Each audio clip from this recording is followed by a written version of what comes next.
Let's go.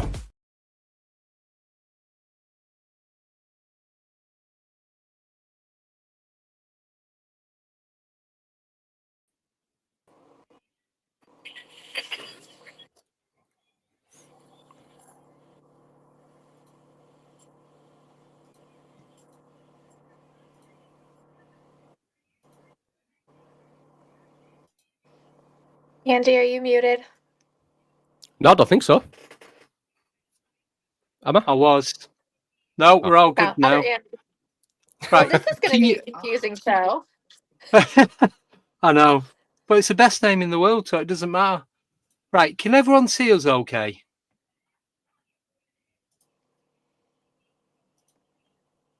Anything?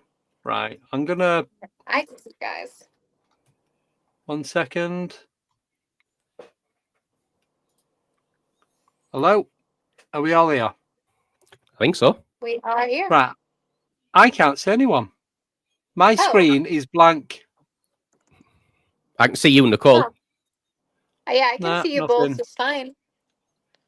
Oh, it says some of your destinations have errors. Maybe that's why? Yeah, I've had to shut that down. Sorry about this, everyone. Welcome to this episode of Tech Support with Andy Decodes. Not even joke. It's not even... let me remove this. I'll be 1 second. Save changes. Well, you see where I am. I'm on my phone again because literally Chrome will not open on my laptop right now. Right, I'm just going to have to restart this. We have officially taken over the show. Hey, everybody. Hope everybody had a good Thanksgiving if you celebrate. And I guess a good Thursday if you're in the UK. I'm back. Hiya. Yay. Hey. I was staging a coup. Right, don't try and I heard that bit. Don't try and onto YouTube and Instagram at the same time because shit like that happens. So, just one of them.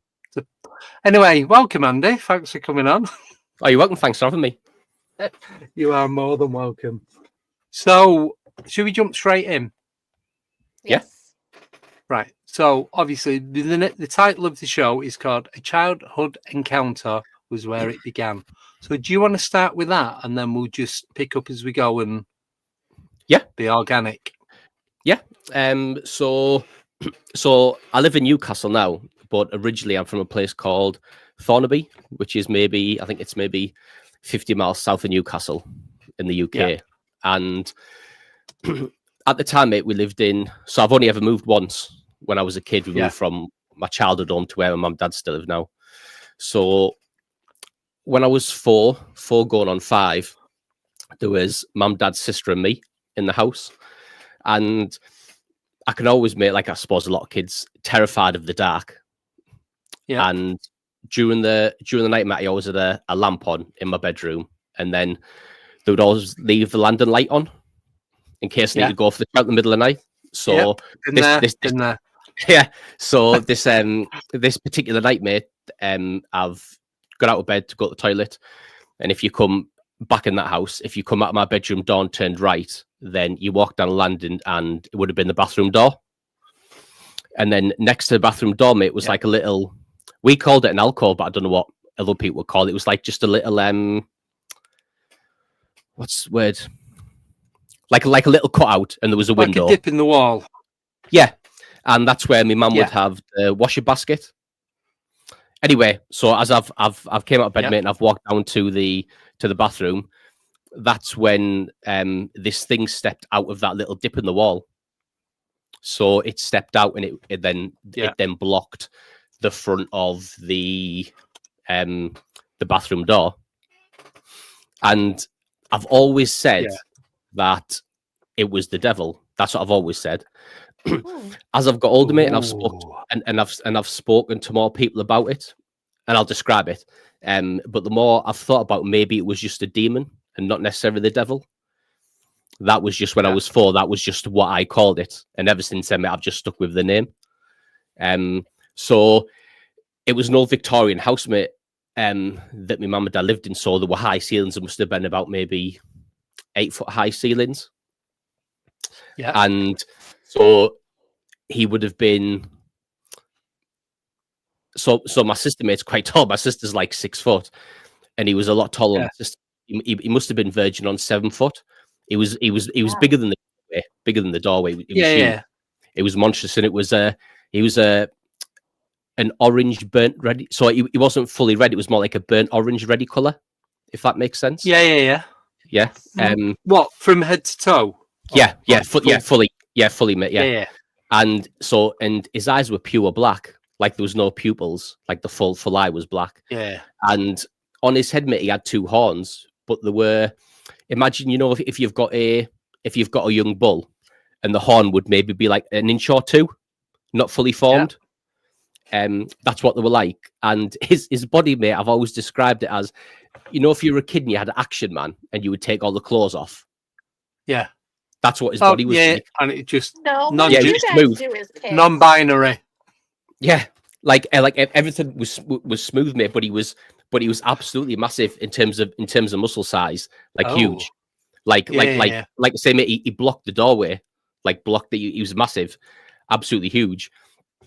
And I'm stood looking at him I'm frozen, stood looking at this thing.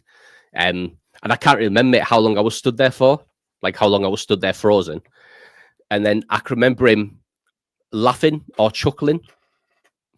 And then he reached out with his arm to grab me. And it was then at that point, I've then broken out of whatever it was, whether it was just fright, do you know what I mean? Or I was just frozen there in terror. And I've then turned around. I've bolted to my mum and dad's room, which was directly behind me. So you had mum and dad's bedroom, my bedroom, bathroom. It's like in one long line. Yeah. So then I've bolted in it there. And then obviously I've been hysterical. And once they've calmed me down, all I kept saying was, I've seen the devil, I've seen the devil. And then it wasn't until after I spoke about it publicly, mate, I suppose. And my sister, and then so when I said I've seen the devil, it was my dad then turned around to mum and said, "How does he know what the devil is?" Because obviously I was only 4.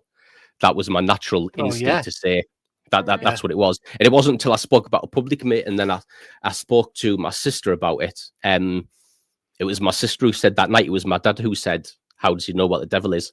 Because I couldn't originally remember who said it, whether it was my mum or my dad. So it wasn't until afterwards, a lot later on, that my sister had actually said, "No, it was Dad who said that," because I can remember it happening. Yeah, and that was the first thing that ever happened to me, mate, that I can remember. Isn't it weird though? So if you don't mind me asking, how old are you now? You want 36. Right. Because my first experience, I recall, was I was 4 years old. And that was the shadow thing on the wall. Yeah. And I'm a little bit older than you. And like I said, and then after that, mate, it wasn't that much longer, mate. We moved from there. And then my mum and dad moved to the house that they live in now, and they've been there for what, 30 years, something like that. Right. So might sound a bit of a daft question, but have you had any UFO encounters from that? Or So has it just been? So the only time, mate, I ever had a UFO experience was when I was in Afghanistan. That was it. So I went from that happened to me before. I had a lot of different stuff happen to me after that. None of it UFO related. Just a mixed bag of lots of weird, high, strangeness stuff. It wasn't until 2013 in Afghanistan that I saw a UFO. Right. So I had nothing up until that point, mate, really. And to be fair, mate, UFOs, mate, were never my thing. It was never really an interest of mine. I would watch stuff, I shouldn't say it was strange. But it wasn't in my top 3, should I say? Do you know what I mean? Yeah. So I was never really looking for it until, like I say, I saw something in 2013 in Afghanistan. That was my first UFO experience. Right. So can you tell us, so after the encounter with the demon and the devil at 4, what happened next? What was the next big thing from that? You know what, mate? Nothing really happened up until, from the age of, I think after that, mate, then I always had an interest in the paranormal. And I think so. My whole journey, I suppose if you want to call it that, was always ghosts and demons and that type of stuff. It was always paranormal stuff. And I went on a couple of ghost hunts with my uncle. You know, like organized ones that people put on. Yeah. And nothing really happened with them, mate. And then I always got to a stage of how much of it's put on by the company. You know. Yeah. And there's nothing wrong with that, mate. You know, you went for an entertainment purpose, but nothing really happened with them. It wasn't until I joined the military and I was based at Dartmoor for around about 10 months. And that was when I would probably say the journey picked back up. And there was stuff to do with Bigfoot there. There was shadow people, shadow creatures, mysterious lights, weird pockets of energy. That was kind of where, other than that thing happened, mate, when I was 4, I would say my journey, mate, probably began when I was 19. I joined the army, really, 1920, and I was based on Dartmoor. That's when the more so, I would say, stuff picked up or noticed more. Should I say? Yeah, become more flavorable. Yeah. Yeah. Do you think it's all related? Do you think that UFO is related to what you saw when you were 4, or your coincidence? At the time, I didn't. I still don't know now, Nicole, to be honest with you, whether they're two. I think maybe if I'd seen the UFO here, Nicole, maybe I would think they were linked in some way. But because of what I was doing in Afghanistan and what was going on over there, I think maybe the war more so had something to do with it over there. What was going on? I think that I would imagine. I don't think my ego is big enough that they flew all the way to Afghan to see me. I would like to think that I would think that what was going on in Afghanistan was probably more of a pull than what I was doing. I would imagine, but who knows? There could be a link. That's the thing, could be, because it's like with the stuff I've had go on, it's just, like I said, I've seen that orb in the sky in Milton Keynes, and it's about 2 miles away, but I knew it was there to watch me. It's like, oh, these hundreds of thousands of people, why are you watching me? I'm just outside feeding rabbits. Do you know what I mean? It's just, well, I mean, I've listened to a lot of stuff now, mate, where they say like non-human intelligences, mate, and I suppose if people want to call them aliens, have the ability to portray to you what you find the most scary. So in that instance, mate, I suppose I was raised Catholic, and we were made to go to church every Sunday until we turned 16.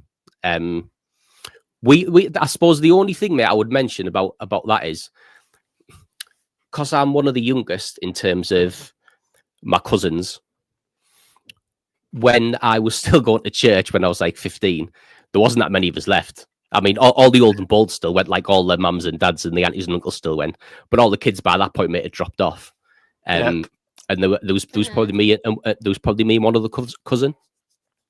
And I can remember being close to being able to leave church. I didn't have to go anymore. And one day, one of my cousins turned up. It was a lot older than me, so he would have been in his mid-20s. So he would have been, 10 years older than me. And I can remember saying to my mum at the time, "What's he doing back?" Because once she left, mate, no one ever really come back. Yeah. And she went, "I don't know, maybe she just wants to come back to church." They were quite happy about it. Anyway, mate, church finished, and he said to Mum, "Can I talk to our Andrew?" And she said, "Yeah, of course you can. Just go and talk to him."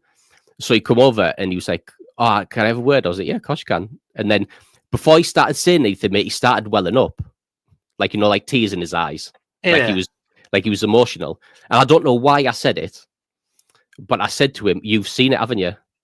You've seen him." Oh. And I said, "What?" And I said, "What did you see?" Yeah. And I said, "What did you see? Tell me what he looked like." And he was like, "No, I need you to tell me what you saw, so I know." So then I told him, obviously, the story I've just told Nicole and you yourself. And he just nodded, and I was like, "So what happened? Like what went on?" type thing. And he wouldn't say anything, mate. He just said, "I just need to know that you've seen the same thing, and I'm not going crazy."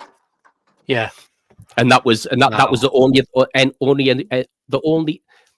only other time, mate, that I've ever had anyone speak to me about it. Yeah. And that was, and I think about that, mate, and there's no way on this planet, mate, that's a coincidence that two people from the same family have seen the same thing in the same town. It can't be, can it? But when you met think up it has that something time, to do with that? Like, go ahead, Andy. What do I think? Go on. You go first. I'll write mine down. It's fine. Oh, okay. I was just asking, do you think that there is a familial connection there, like something to do with your lineage or your heritage that made you more susceptible to see these things?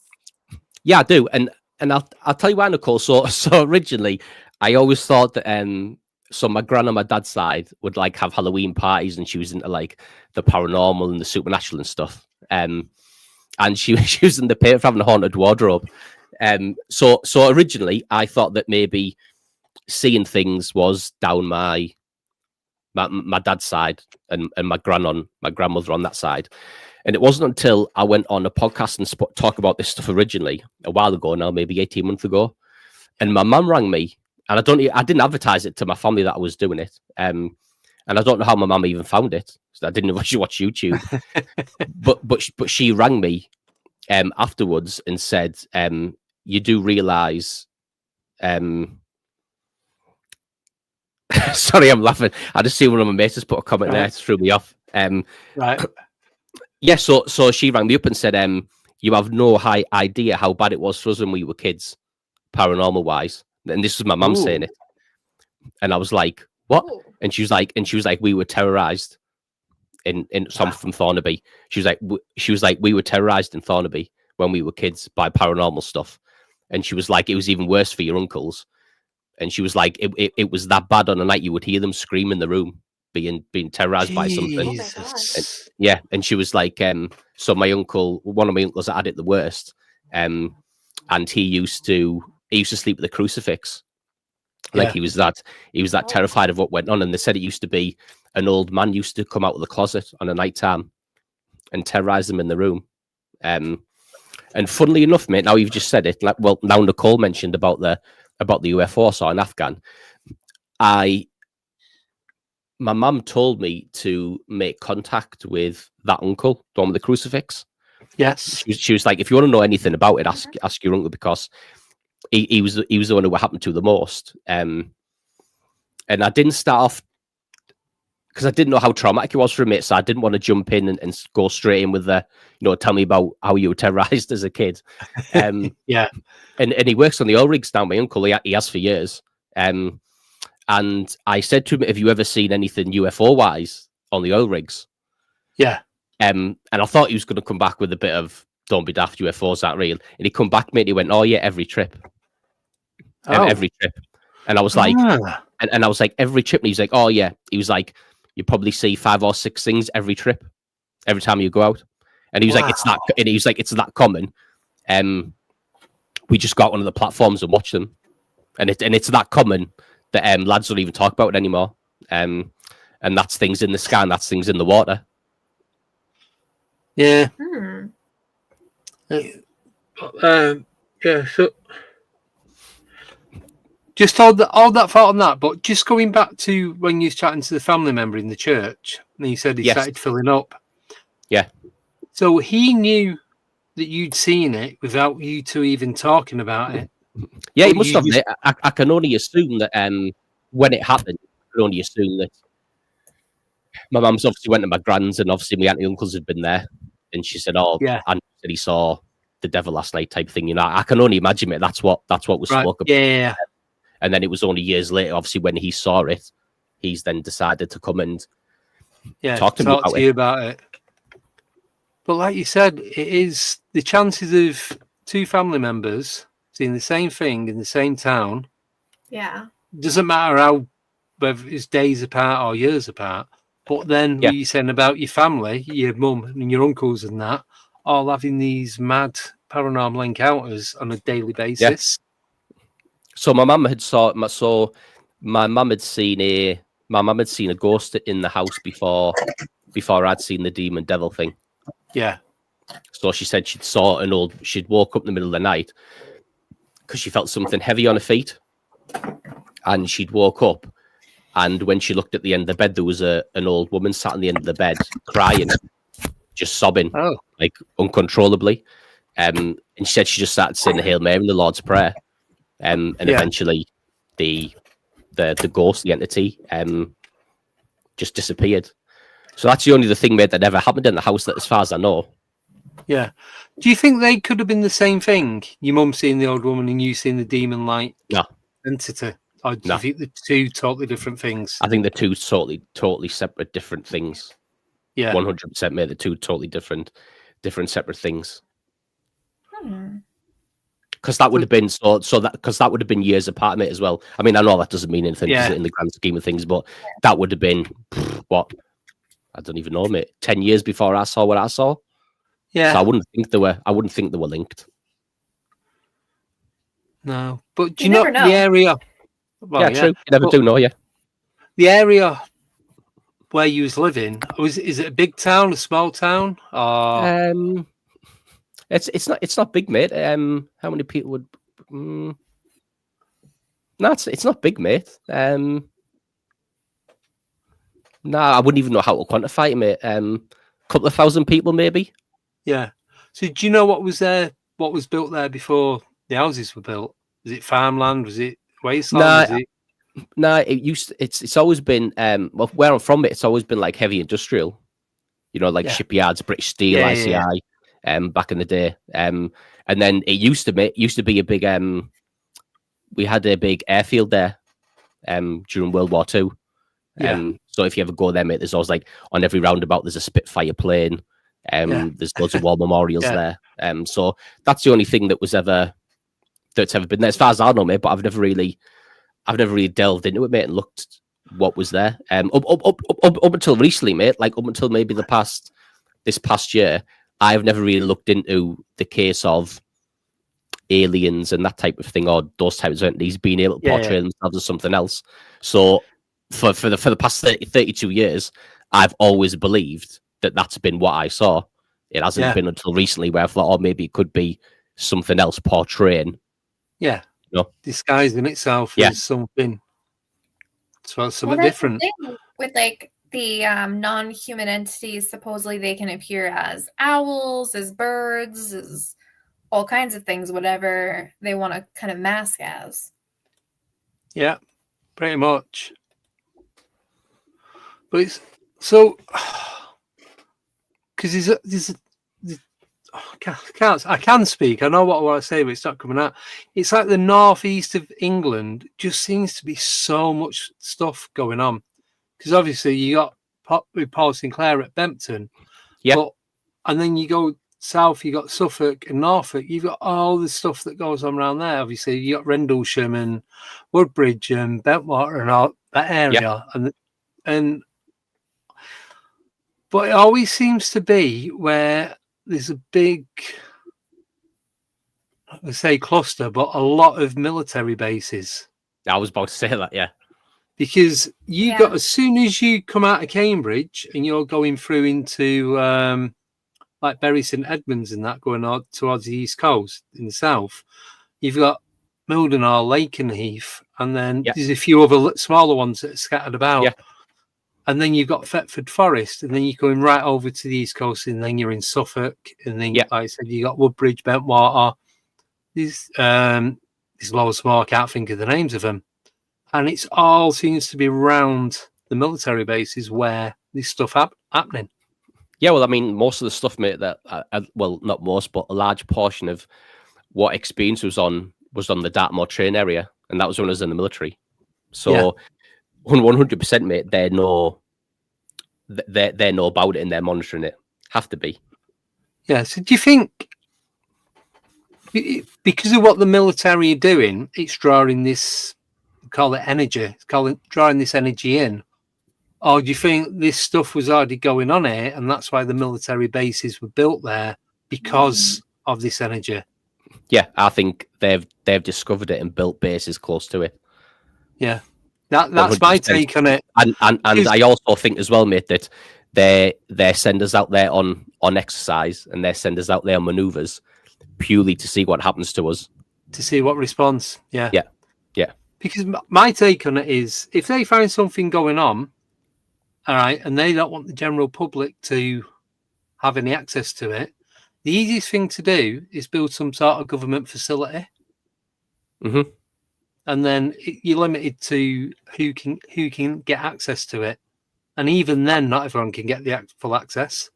I mean, it's even simpler than that, mate. Over here, I mean, if you go onto so the military over here can say take over an area, you know, if we want to do live firing, for example, and they won't put any fences around it. They'll just put the signs up saying this is a live fire zone, and if there's any firing going on, we just put red flags up so you can't use the roads. Now, no person, mate, when you whack a red flag up, is going to walk down that road knowing there's 105 million high explosive shell flying about the area, rather. So it's even simpler for them, mate, over here. All they do, because it even happened on Dartmoor, mate, loads of times you would see the red flags up. Yeah, and would they just put the yellow. Yeah, I've seen it where they've got the yellow signs. It says tank manoeuvres or unexploded ammunition. Yeah, and you would say, and they would have the red flags up. And obviously, we were on the train area, and I would say, if those red flags are up, what on earth are we doing walking about here?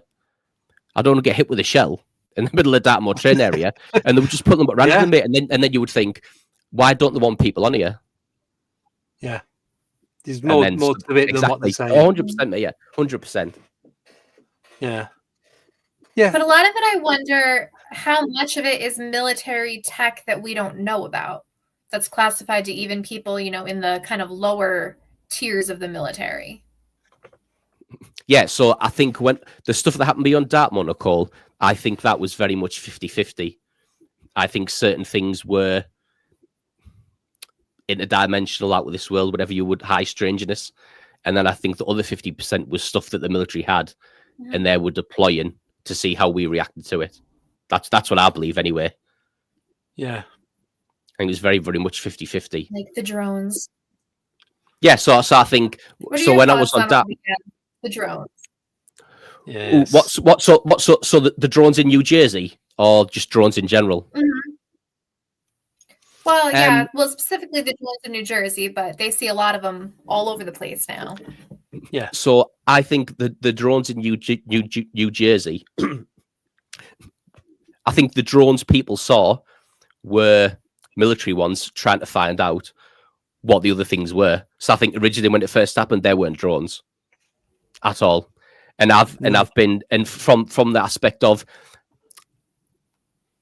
I've seen what military drones are, and I've seen them used. So I would be able to recognize them.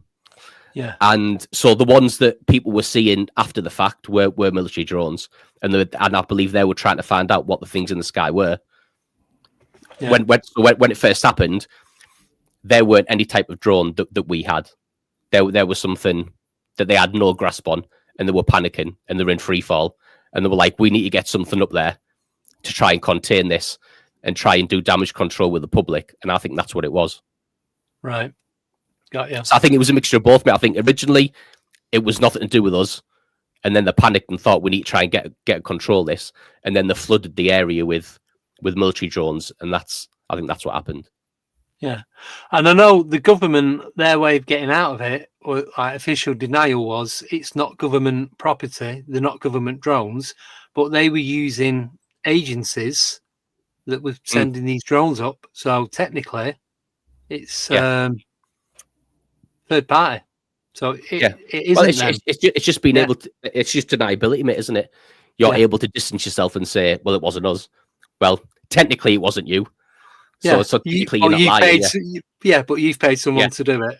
Yeah. Yeah. But because the drone started over here, because you had like that blue, like that Booger spear that was at Manchester Airport. I'm still not convinced about that. I don't know. There's just something that doesn't sit right at all with that.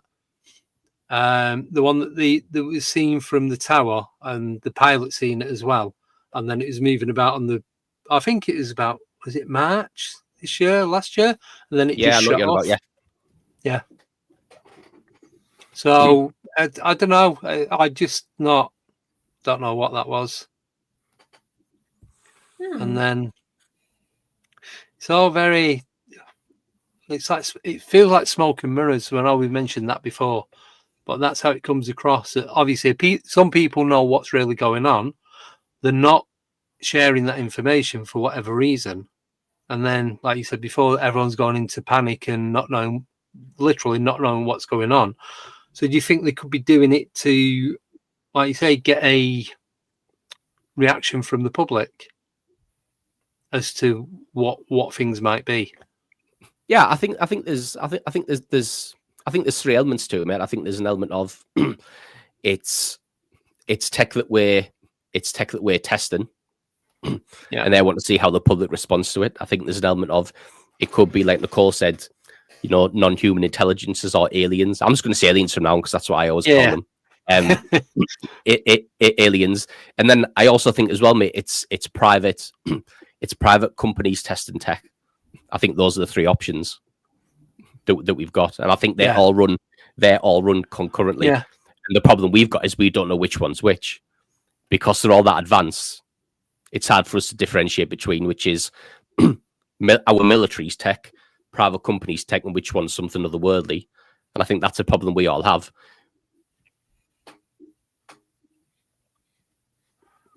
Yeah. No, that makes sense. Because I mean, when we were talking about in the green room before, go on. When we were talking in the green room before, and I was on about firing that missile system that was secret.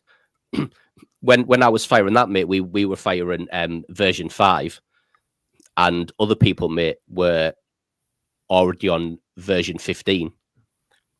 So even back then, there was people who were firing a version that were 10 times more advanced than what we were.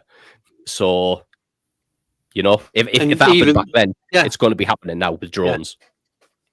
But like you just said, though, the one you were firing was top secret. So, 10 versions up. Imagine the power of that. Exactly. What that? Yeah. Wow. It plays with your mind though, because it's like I get that. Oh my God! Imagine what is really going on. It's like we haven't even got a clue. It's not even like the tip of the iceberg. It's like it's a flake of snow on top of the iceberg. Even if that, and the rest of it is just. I think it's even worse for me, mate, as well, because I've been in the military and I've seen things have been involved with things. When people think there's no way on this planet that could be military, I think, well, it can be because I've seen it. You know what I mean? What you've seen, can you imagine the stuff that they don't show you? They probably have technology that's like 50, 100 years more advanced than we think that we have. Oh, 100%, Nicole. 100%. The stuff that, like I say, we were firing version 5, and they'd already developed version 15. They were firing it, and that was in the space of that went from version 5, mate, to version 15. The space of like 2 years. So, and that was just on a missile system. Mate. Imagine what they do with things that they really want to focus on. Like Nicole said, they're probably 100 years, mate, in the future with drones. The amount of money they spend on them now. Yeah. Even with like robotics and AI, the stuff that they have available for us to use, Elon's like robot things that are supposedly going to be like 30 grand and available. That's just what's available to consumers, to the public right now. Yeah. Have you seen Elon's latest toy? Is a plane, no fuel, no battery, makes no sound, and it no pilot. It's literally a drone, but you like the self-driving cars, but you get in it and it does everything for you. Mm-hmm. Don't know that trust that. No, I won't trust a car, let alone a plane. I'm just about managed a push bike, but it's like if he's creating all this stuff now, the tech that he knows and that he's allowed to, suppose, dip into, it's just, it makes you wonder why he's like when he's these rockets that keep coming down and exploding or crashing or unable to take off. Is that for our benefit to make it look like they don't really know what they're doing? Yeah, 100%, mate. So I've always thought, mate, we used to do it in the army. we used to do it in the military all the time. Whatever target we wanted to attack, we would attack somewhere else to divert everyone's attention. And that would be like, oh, look what they're doing here on this target. And the next thing you know, we're on the back and we're hitting the target that we really want to hit. And I would assume that's all Musk's doing. He's like, oh, watch this SpaceX rocket explode. And we're like, oh my God, look at that. And while you're over there in a different part of the country, he's firing 3 to God knows where. And he's achieving stuff in quiet that he doesn't want anyone to know about. I would imagine. I mean, I would do it if I was him. So, well, yeah, why not? If you've got the capability of doing it. Have you seen the pictures that everybody thinks are like UFOs of the swirly galaxy kind of thing? That's supposed to be the rocket like expelling fuel or something. Yeah. It kind of makes you think like what else crazy in the sky is just our tech that a lot of people aren't aware of. I mean, I agree. I mean, the only thing I always think about that is when they come out and say, oh, don't worry, that's fuel being deposited from SpaceX. We've got no way, have we, of checking them? Exactly. We've got no I've way. always said this. Like people have always said, mate, when you see when people always say, don't they, when you see things moving across the sky, and everyone's response is always to me, oh, it's a satellite. Well, how do you know? How do you know? Because the thing is that when they say it's a satellite, why has it got a light on it? Satellites don't have lights, do they? Well, that's another thing, mate. You never know. Maybe it'd blink like as light's bouncing off it, and you get like a glittery effect, but it wouldn't stay solid light going all the way across. But that's the thing, mate. Like you've got no way of checking it, have you? Like nope. if somebody said about, I don't know, if we're sticking with Musk, if somebody said that Tesla Cybertruck is bulletproof, well, all right, cool, we can test it. We'll fire a weapon at it and see if it's true or not. But when he says, "Oh, that's just SpaceX dropping fuel," I'll just believe you. Then I've got no other way. I've got no way to check it. I haven't got my own. I haven't got my own to test. But I'm gonna quickly dip into I'm not a flat earther, but I'm going to dip into flat Earth, right? Because we, as humans that don't have the access to go up into outer space to check if the Earth is round or flat, could be triangle, could be hexagonal, could be, could be concaved or anything. We don't know because we haven't got the chance to go up and check to see.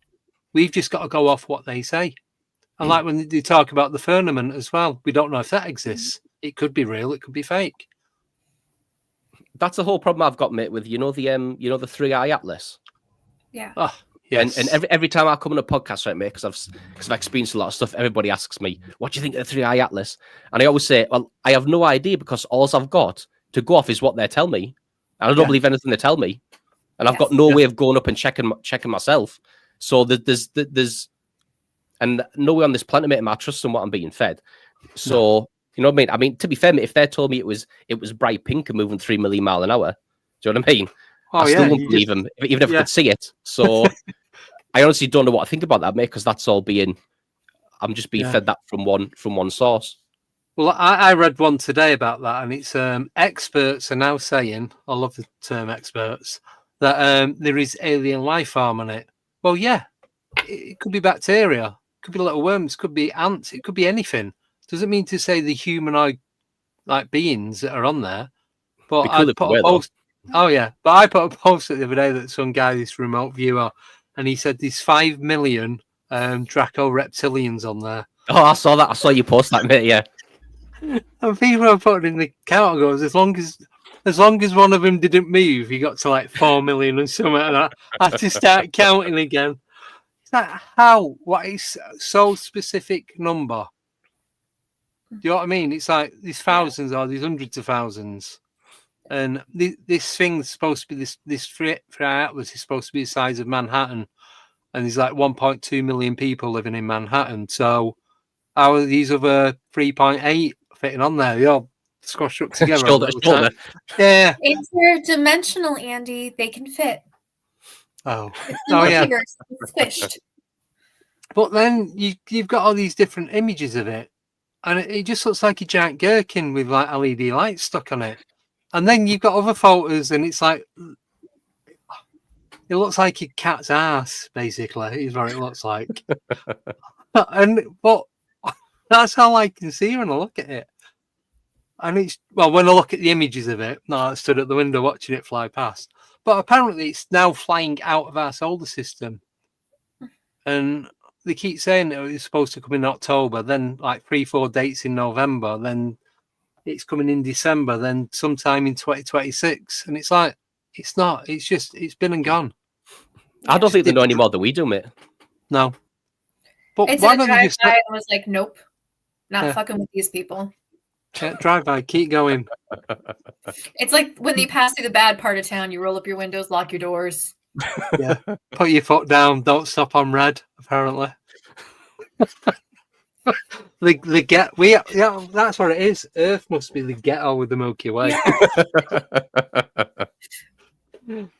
It's got to be though, isn't it? It's like, but it's just everyone's saying no, this is happening and this is happening, and they've got all these other craft that flying alongside it. That'll be bits of whatever it is, the rock material that's just coming off it and burning up because of how old it is and how far it's traveling. Yeah, but bits of meteorite, won't it, flying off, I would imagine. Yeah. Because when it passed like through the nearest point as to where Earth is, they were saying you're going to see like small meteors or shooting stars and that. And I'd done the stream and I'd gone out, took the dog for a walk, and we're walking around, and I'd 2 solid shooting stars, just one that way, then one that way, only for like a couple of seconds, and then gone. And that was it. That was as good as it got for me seeing 3-eye Atlas. 2 shooting stars on a dog walk. I didn't see it at all, so you already have a leg up on me. Yeah. So, but it's just, I don't know, people are just, they get obsessed with something, and then everyone becomes an expert as to what it is and why it's there and what it's going to do. And we ain't got a clue, like you said before. No, it could be a giant drone. And if people worry about it, like, what are you going to do about it? Honestly, if they were going to come down and wipe out the human race tomorrow, what are we going to do about it? Nothing. No. Exactly. The government's probably hoping there's 5 million draconians so they can tax them. Probably. We can get our money now. I still feel like the whole 3-eye Atlas thing was a distraction from something else going on. Epstein files. Something. Because how often do they actually give us any useful information? Not very. Like, never. Literally. Because they don't know anything. Yeah. But they're going to look... They're not going to look like... what was the term used? If they don't have the knowledge, obviously knowledge is power, it's going to make them look more inferior to us, like a bit of a pushover. Yes. But, have you seen the state of the politicians in the UK? You don't need to push them from afar. They do that on their own. But it's like, so they have to come up with something for it to be what it is. And I just don't go with any of it. Like you said, it's just how it is. But going back to Dartmoor. Yeah. So can you tell us? I know one thing. I didn't, because obviously I've seen you when you was on Truth Proof and that, and actually had a conversation about you today about one of the things that went on in Dartmoor. All right. Okay. So it was, I think it was the Dartmoor one. The guy that you found under the leaves. Oh yeah, what? yeah. You like this one, Nicole? So can you tell us that one? It's amazing. So when I was based in Dartmoor, mate, because we were out there every day. We knew the area like the back of our hand. We knew everywhere. Pretty much traversing it without a map. And I'll never forget, mate. It was a Saturday. And in 2010, and we were getting ready because it was one of the lads' birthday. So we're going to go to Exeter on the drink. And we were all getting ready. And the training sergeant come in and said, "Look, lads, sorry to cancel it, but search and rescue have been in touch. There's A runner's gone missing out on the moor. He's been there since yesterday. Really worried about him, and they've asked if we can help look for him. More hands on deck. Hopefully, we'll find him sooner. So so puts the gear on, mate. Puts a patrol kit on. Heads out in twos, and went out there very long, mate. Maybe an hour and a half at the most. Comes over the radio that another two of my mates had found the runner. So we heads back in, and as we head back in, we're getting ready again, getting changed to go out, because obviously we're going to hit town for the lad's birthday. And as we're getting changed, the lads knew I was into strange and weird stuff. Like I was always reading weird books or strange magazines, or watching horror films and stuff. So as we're getting changed, one said, "Andy, you need to go down and talk to that guy we found out on the moor." And I'm like, "Why?" And he was like, he reckons Bigfoot saved him. And I was like, very funny, because at this point, mate, I'd never heard. Yeah, I didn't think Bigfoot was a British thing. I know there's been a lot of documentaries and stuff done now, but I didn't have a clue then. And I was like, whatever. And the other lad was like, no, he was like, it's a strange story, mate. You need to go down and see him. He's in the ambulance. So I've took off, mate. My boxers running down the bottom of the road to try and get this story off this guy. And by the time I've got down there, mate, the ambulance is away, and I didn't catch him. So I've run back to the block where we're getting changed. And I said, lads, look, you need to tell me what happened when you found him. So these two lads, mate, are out on the area, different area to where we were. And as they're going down a place called Culliver Steps, mate, they've stopped for a drink of water. One of the lads has dropped his water bottle, and it's rolled a couple of feet and then stopped on something. So as he's went to pick his water bottle up, he's then kicked the foot of the guy who we were looking for. But the lad said, obviously at the time at the course we were doing as well, we were on top of it, camouflage and concealment, and we're really good at part of the job that we were doing. Yeah. And the two lads were like, if I hadn't dropped that water bottle, we would have walked past him. That's how good he was hidden on the side of the path. They were like, he was totally covered from head to toe. Couldn't see him.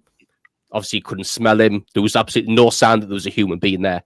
Purely by chance, I dropped my water bottle and it hit his foot, and that's how we found him. So obviously, when they've kicked his foot, mate, and obviously they've found him, they've pulled all like moss, leaves, mud, pulled all sorts off him.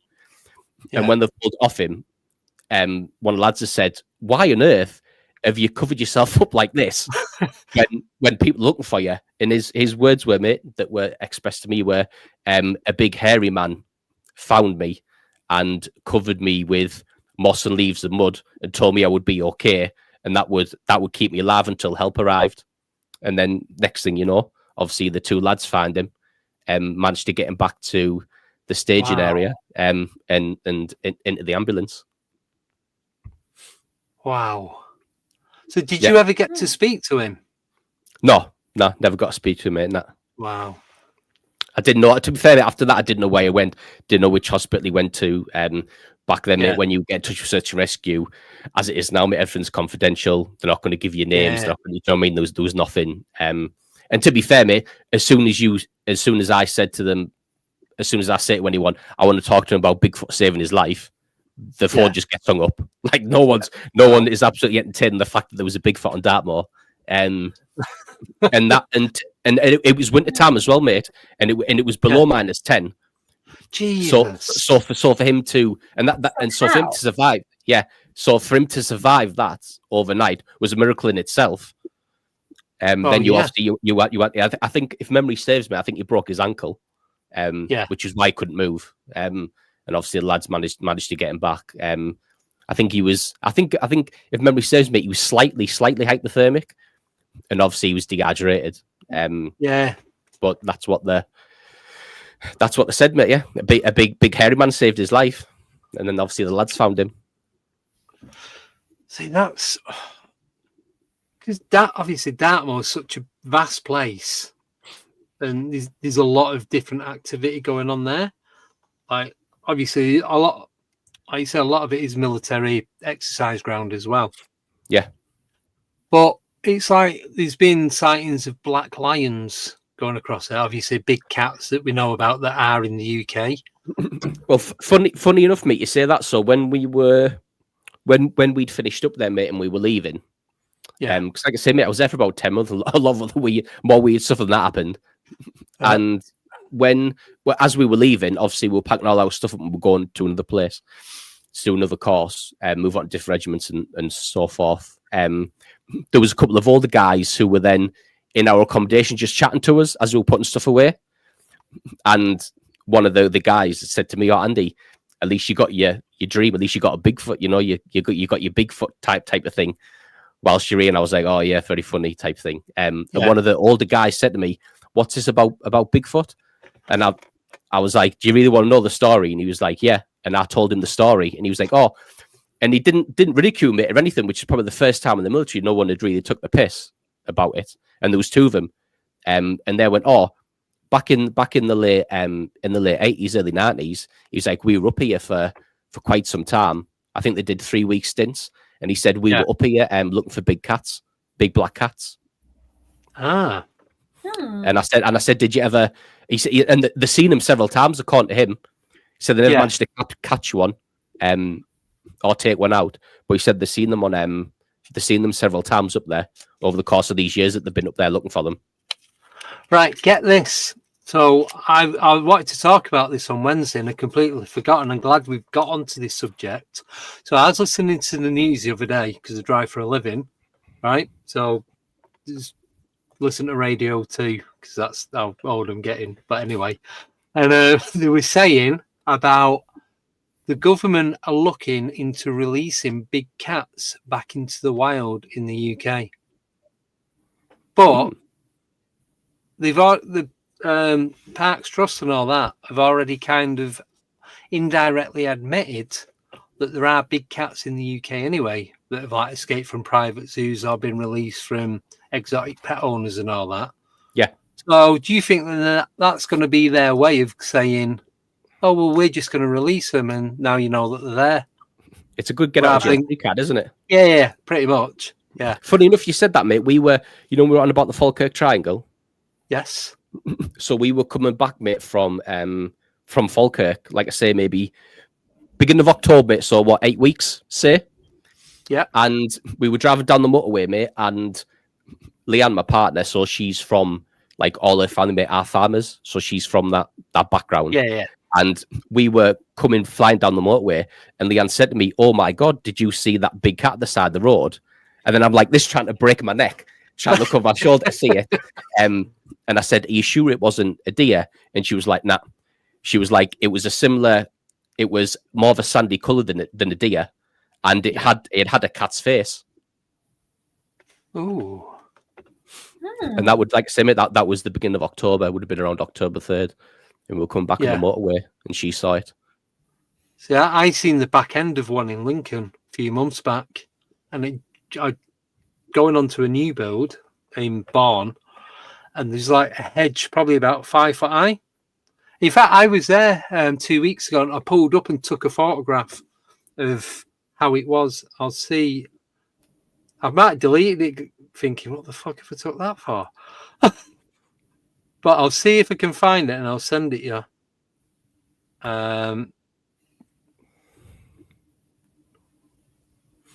Here it is. Right, so I've got it on my phone now. So it's a new build. If you can see, I'm coming up to that roundabout. Yep. Yeah. And so that's a school at the back with the solar panels. But you see where that green unit is, and the bush is split. The cat was going that way, and I just seen the arse end of the cat. It was about that high, and then its tail went round. But then if you go, so where that sign is, just to the left of there, it then goes into a parkland. There's like a bridle walk. Do you know, like where they put all wood chippings down and all that? Yeah. And it's gone in that way. And there's literally no one about.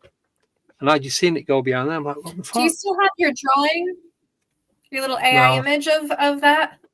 No, I think I've thrown it away because it was terrible. It's very good. But yeah, it just, and then when at some point. So did the job that I was doing. I come back because that's the only way in and out the estate. And there's people walking dogs, small, big, old, young people. And it's like, surely someone must have seen or heard something. I was only gone about 5 minutes, if that. So unless it's gone into the trees and people just don't notice that it's there. You know what I think, mate, about big cats? I think, mate, that's the only that is the last subject that people get ridiculed for. I think, mate, I think you're safer coming out and saying you've been abducted by an alien than you are saying that you've seen a big cat in England. If you go, mate, on some of those forums where people want to say that they want to tell people their experiences, every single post, mate, it just says it's a domestic black cat. Yeah. I don't know where people are getting these cats from, mate, but they're massive. How big are your domestic cats in the UK? Well, yeah, exactly. Not that big. Nowhere near. I was just going to say, there was one about 6 months ago, right? And it was this big ginger cat, yeah?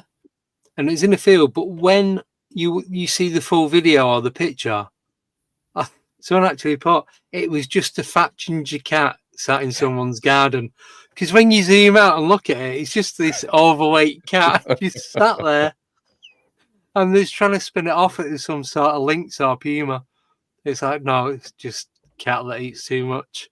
That was it.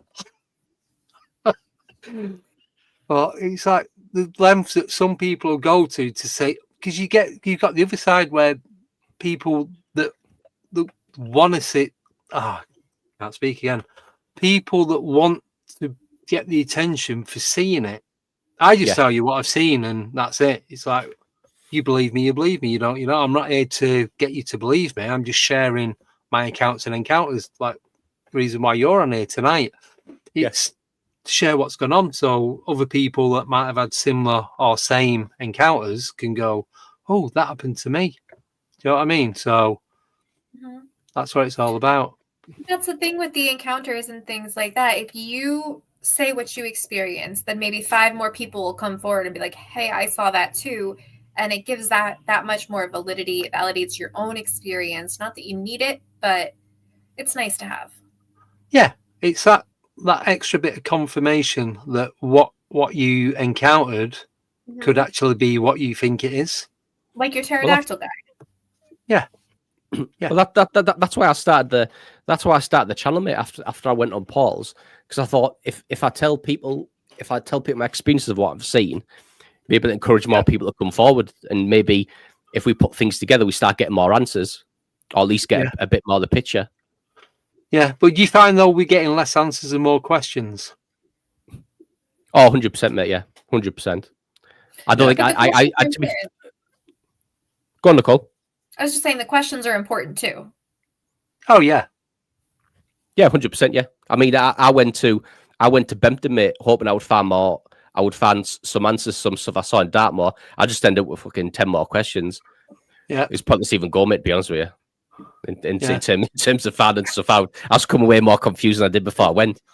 Well, I went, when was it? June? I think it was June. And met up with Drew Oldings in the chat, met up with Paul and Linny and Pete and all them. And nothing really happened. And we'd gone back up. I'd gone getting my jacket out of the car because it was getting cold. So I walked up with Drew. Drew was going home because he had some work early morning next day. This is probably about 11:15 at night. So we walked back up to the car park, and then I think it was Tim, or might have been Wayne. We were walking back down to the cliff top. It's only like about 5-10 minute walk. Yeah. And we seen a big flash of light over the mound. And it's like, well, there's nothing over there. It could have been a firework. Someone said it could have been the lighthouse, but the lighthouse, we wouldn't have seen it coming up you wouldn't have and seen over the mound. You might have got a bit of light in the sky, but nothing major. This was like a big bright flash, and that's what happened there. Now Drew sent me the video to this. So when he's got all the stuff in the back of his van, and he's got a separate alarm in the van, so it's motion detection. So when the door opens, obviously the door opens, you go in, and then the alarm kicks off.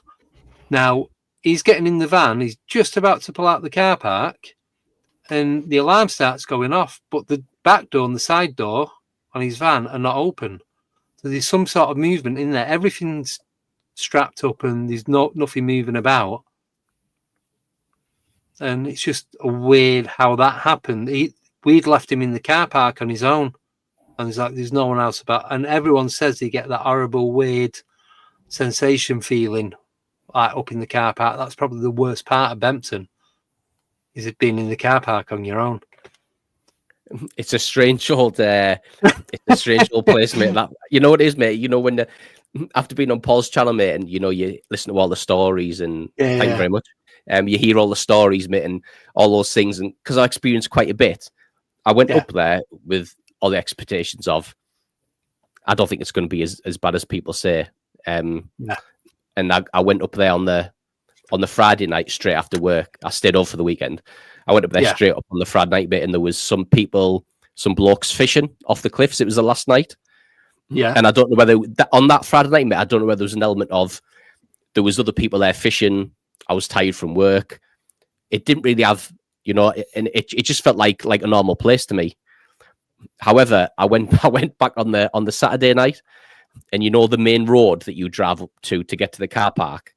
Yes. As soon as we come to that road, mate, I've never had anxiety before until I was on that road.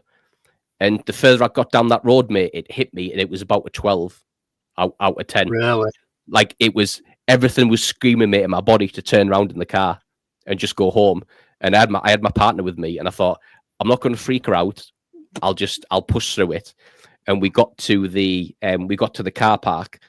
Yeah. And then it was even worse at the car park, mate, like you say. It wasn't until I walked off and actually went into the cliff tops where it subsided a bit, and I was able to maybe get my feet under me. Yeah. Well, I'm gonna show you a couple of photos that got these are stills from a video that I took when we was at Danes Dyke. This is last year. So I'm just gonna save them first. No. This is better than that. Oh. This is not AI. This is like I don't know place names in the UK, so they all sound the same to me. So we'll say so this is New Jersey, yeah, compared to where you are in New York. So this is up on the northeast coast of the UK. So, oh, come on. Right, here we go. I've got to send them from my phone to the computer, then add them on here. It won't take me long. Overlay. Here we go. Sorry about this. Add files. Why has it put them there? I was in New York. I was in New York last year. Was you? Yeah, I was in New York, New Orleans, and Nashville. I did 3. So I want to go New Orleans. Days. I did 4 days in New York, 5 days in New Orleans, and 5 days in Nashville. Yeah. Guess you enjoyed it. I had a brilliant time. I didn't want to come home. Yeah. Yep. That's why I was like twice. Because first time was in like Connecticut, New York, and then went up to Salem in Massachusetts, like Boston. And then this year, just Gettysburg. Oh, New York and Gettysburg. Yeah. Too hot though. The first time I went, it was like 2-3 foot of snow. Second time, it was like 30 degrees and melting. Right, so I'm going to show you these. So this is the first image. Right, so you can see how muddy it is. Yeah, and you can see how deep that print goes. So that is the only dog print in that area. Do you know, like Bigfoot leaves that single print? Oh, there's nothing else. Nothing. Nope. And these are so when you go down to the beach on Danes Dyke, you go down the old track, and then you come back up on the left. You go across the top, and there's a little bit what they use for mountain biking or motocrossing, and then you got the steps that go down to the dike and then come back up the other side to the car park. This is on the steps that are going down to the dike bit. So that's the first one. So that's, like I said, that's my foot, my right foot. Jesus, And that's a then big print, that. Oh, wait till you see this one. So I've got size 9 shoes, but you can see the sole on that shoe is a bit bigger. Yeah. So that's probably averaging a size 10. It's my foot itself that's a 9. The shoe end to end would be equivalent to a size 10. That's the size of that footprint to my foot. It's a big old print, that. Yes. You know what, mate?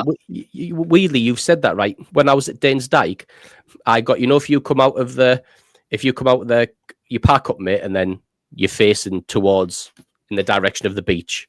Yes. On the left-hand side, mate, up there, I've got a photo. I'll send it to you later on, mate. In the middle of the woods there, mate, there was 6 tracks. There was nothing before it, nothing after it, and it was 6 hoof. It was 6 hoof tracks, but it was 6 hoof tracks, as in something with hoofs walking bipedal. That's the only way I can describe it. And it was just 6 isolated tracks in the middle of the woodland. Yeah, because you can tell if it's a horse. Yeah. Or even a cow or sheep or goat man. Might be goat man. Might be your friend coming. He knew you were going, so he's like, I'll leave him a little present. I can imagine that. You know what, mate? Of all the things that I'm into, like that I'm interested in, cryptids, right, mate, is my favorite thing ever.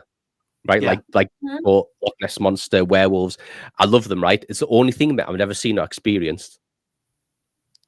Like the only thing, and which really winds me up. And I think of all the things that I've seen, that I've been lucky enough to see, I think people go on these places during the hopes that they'll experience something. I feel grateful for what I've experienced, but I also think the one thing that I've always wanted to see, I've never been allowed to. Well, I've never been lucky enough to. You know what I mean? It's always something else. Yeah. So what's your favorite cryptid? If you could pick one cryptid to have an experience, what would it be? Dogman. Dogman? Yeah. Why? I just, what it is, Nicole? I've loved them ever since growing up. Like, I suppose we call them werewolves. And I've just always it's just always been my favorite. And I suppose back in the day, it would have been, I suppose before Dogman became a thing, I probably would have said Bigfoot. Yeah. Because especially from UK culture, like werewolves were always a thing of, until recently, were always a thing of, it was just like a mythology thing that really existed. And it wasn't until the stories from America came out about Dogman where I was like, holy crap, like I could genuinely get to see one, maybe, and then so it would be a werewolf for me or Dogman. In fact, if you can see this t-shirt, I got that. Rougarou. The Rougarou Swamp Legend. I got that in I got that mate in New Orleans. Went and did a tour, and the tour guide was like, does anyone know what a Rougarou was? I was like, pick me. And I like I said, I bought this t-shirt from New Orleans. So Nicole, it will be a werewolf or a Dogman for me. I just think everything about them's cool. I just love them. Isn't Rougarou the French name for a werewolf, mate? Yeah. Oh, so I need to go to New Orleans now just to get a t-shirt like that. Oh, mate, I had a great time. Just order a t-shirt like that. Yeah. But you have to go to New Orleans anyway, all the vampire stuff. I did buy a pair of Bigfoot socks from Boston. Does that count? Sure. Nearly as good, not quite. How big were the socks? Yeah, but I don't like wearing the long socks. I like wearing the ankle socks now, so I don't wear them. It's like a bit disappointing, really. Should have got a t-shirt. But so you said more stuff happened on Dartmoor. Yes. So do you want to tell us about any of the other things? So anything that stands out more than the rest? Yeah, I think the thing that most people would are interested in, mate, is we were on exercise one night, and I suppose for the American viewers, it's just when you go out for maybe 6 weeks at a time to do training for what your job role is. So that's the best way to describe it. We just call it go on exercise. And we were set up on an area, mate, on Dartmoor. And on that course, mate, I was usually in a command position. So I was either the IC, so I was either in charge of the section of lads, always the two I see second in command, always without fail. And when you're in command positions, mate, on the night time when people would go and do sentry duty for the Americans or stag for the British lads and people that are in here, when you're in a command position, you don't have to do it. You just sleep through the night, because if anything does happen, the idea is you're ready to deal with whatever would happen. You know, to command lads, go here, do that type of stuff. So anyway, but every now and again, mate, when we were in exercise, I would jump into the sentry routine so the lads could get some sleep. So this one night, mate, I've got out of bed and it was early hours of the morning. And I've got out, mate, I've went down to the sentry point. I said one of the lads, because yours had, on a night time, it was always two lads on sentry duty. So I've got out of bed and I said, look, lads, one of yous go to bed. I'll do your 2 hours and then I'll just get the next lad who's on the list, just to give you an extra break up. Yeah. So we laid there, mate, and on night time it was freezing as well, mate. Like I said, it was really cold. It was in the minuses, and we laid there. And usually, mate, when at night time you'll have a bit of joke and a laugh with each other, keep each other going, because it's miserable, it's grim. Yeah. And so, and I'm laid down the mate, and the other guy who was there hadn't said anything for about half an hour. So I've said to him, "Are you all right? You okay?" And he was like, "There's something behind that boulder over there," and maybe. I think it was maybe about 100 meters, mate, if memory serves. Yeah. And there was a boulder. Now, it wasn't like, I'm not talking something off the Goonies in the sea, but it was big enough where, you know, like me or you and your unicorn could stand behind it and you couldn't see us. It was big enough to hide a person, but it wasn't enormous, you know. So I'm looking at this, and the moon was out, mate, full moon, and it was like everything was lit up beautifully. Like you could, you know, we had good visibility. And I'm sat looking at this rock. And I'm saying, who's behind this rock? And he was like, he didn't say someone, mate. He said, there's something behind the rock. Yeah. So I said to him, well, it'd just be one of the training staff watching us to make sure we're doing everything correct. And he was like, nah. He was like, when you see it, you'll know that it's not training staff. And I'm like, I'm thinking, what the hell is he going on about? So I'm looking, mate, at this boulder and I'm giving it 10 minutes and I'm thinking, I couldn't see anything, mate. And I'm like, there's nothing there. He's just tired. And then as I think that, mate, something steps out from behind the boulder. And it was blacker, mate, than the night. Like as if it was drawn in and any bit of ambient light, just sucking in. It was nuclear black. Like it was blacker than black. Like Dracula black, mate. Like you couldn't like I say, mate, it seems as if it was in all that ambient light. And the texture, mate, it looked like was, you know, like wetsuit texture. Like that sheen. Oh, you yeah. get in a wet, that type of material. That's what it was. And there was so when you look at someone in the military, mate, you'll see like a lot of shape to them. So like the backpack, rucksack will be square. The rifles a square shape. Yeah. The weapon square. And you get an outline and you instantly know that it's a soldier. So if it was one of the training staff, you would have saw it. But it was absolutely, mate, smooth. There was absolutely no features to it. It was a humanoid shape, and you could tell that it was humanoid, bipedal figure. And then on its head, I saw two horns. Now, there weren't horns, like I said originally. They were bigger. Like, they were a lot more formed, I would say. Yeah. And so this lad next to me was seeing the same thing I was seeing.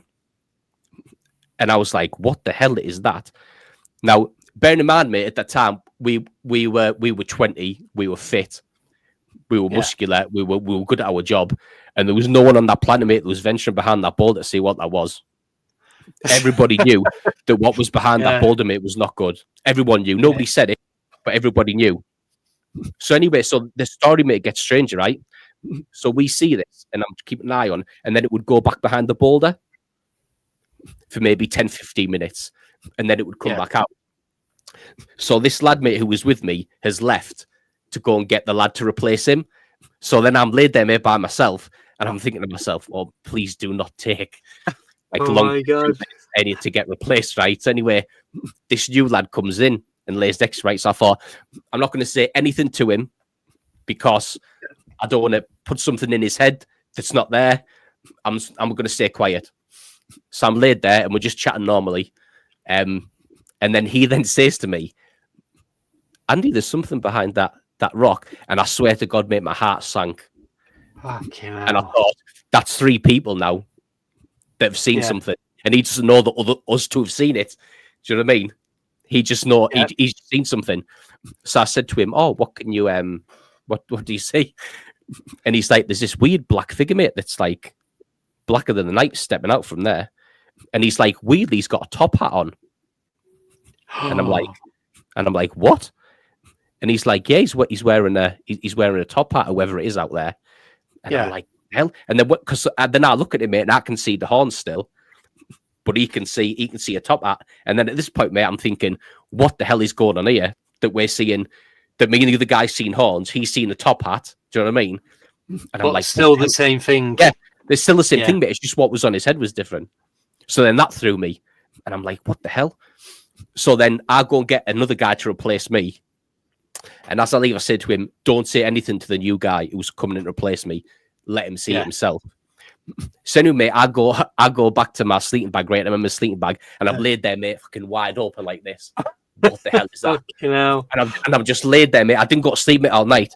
And I've laid there, and I'm thinking, I was adamant, mate, that something was going to happen that wasn't good.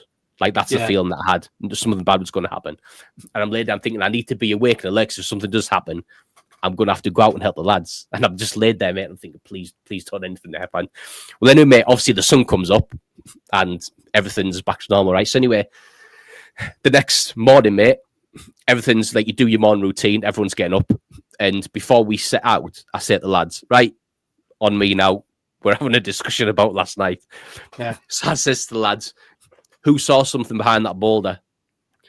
And there was 7 of us, right? So including me. So 6 lads who were like, so weirdly, mate, there was 8 of us. 1 lad didn't see anything.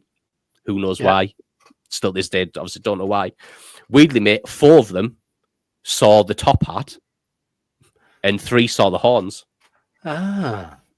So everything about it was exactly the same across the board from the 7 lads. The only thing different was 4 saw top hat, 3 saw the horns.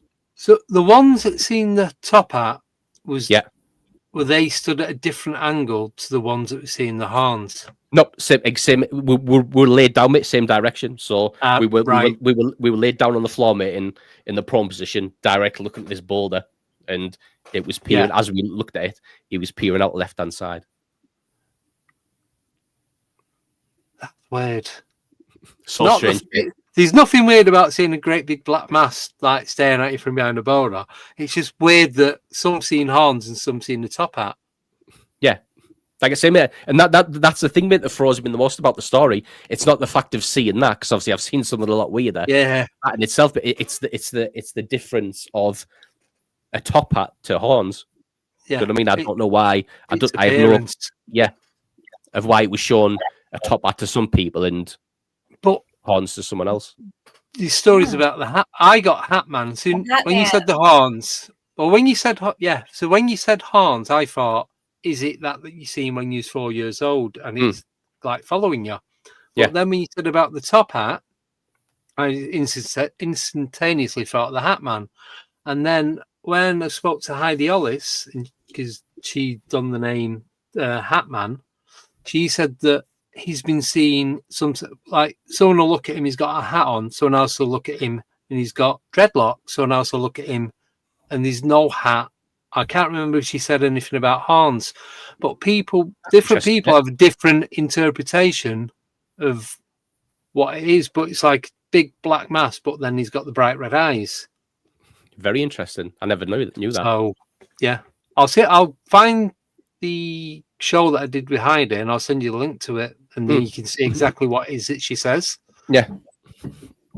And then the only I mean we saw loads of weird lights out there, mate, like blue, purple, pink, white, amber, like all different types of multicolored lights out there, like singular orbs.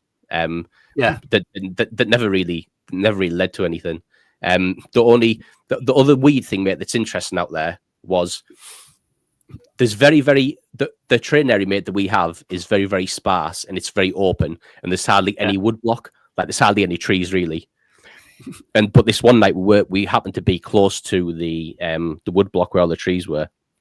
Yeah. And it was the middle of the night, mate, and I could hear people talking, but you know when you can't hear you can hear people talking, but you can't hear what they're saying, if that makes sense. Mm-hmm. Kind of like just muffled, Yeah. That type of thing to call, yeah. Yes. And it was the middle of the night, and I could hear it, and I thought if I could hear it, the training staff can hear it, and we're going to get in trouble because you're supposed to have noise and light discipline. Yeah. No noise, no light, right? So I've got out my bivvy and I've got my steam bag, and I'm pissed at this point because I'm like, you're going to get us in trouble, and I cannot be asked. I can't be dealing with it, right? And at that time, mate, I could see red lights in the woodland, like the wood block. And I thought, right, I've got you now. I know where you are. Yeah. So I took off, mate, at full pelt to get them and to fill them in, mate, in this wood block and tell them to get back to bed, right? So I took off, mate. I'm running full pelt through this woodland. And as I get close to them, the red lights go off and the talking stops. And I'm like, I don't care you've turned your lights off because I know where you are. Right, so I said to them, get back to the harbour area, do your night routine, and stop effing about. You're going to get us in trouble, right? I was like, look, I'm not even asked now. Just go back to the area, right? So then I'm stood there and I'm thinking, as soon as I hear a twig break or something, I've got him. And I'm stood there, mate, and nothing happens. Nothing moves. And then at this point, I'm like, everything then, mate, starts rushing through your brain of how I've ended up in this position, right? Because I'm on my own, and I thought something now has led me out here on the pretense of getting me alone, and then I start to panic and think, what is out here now? Because now I'm on my own and I've got none of the lads around me, and I'm probably maybe I don't know, I'm several hundred meters, mate, away, and that's a lifetime if something's out there that doesn't want you to get back. Do you know what I mean?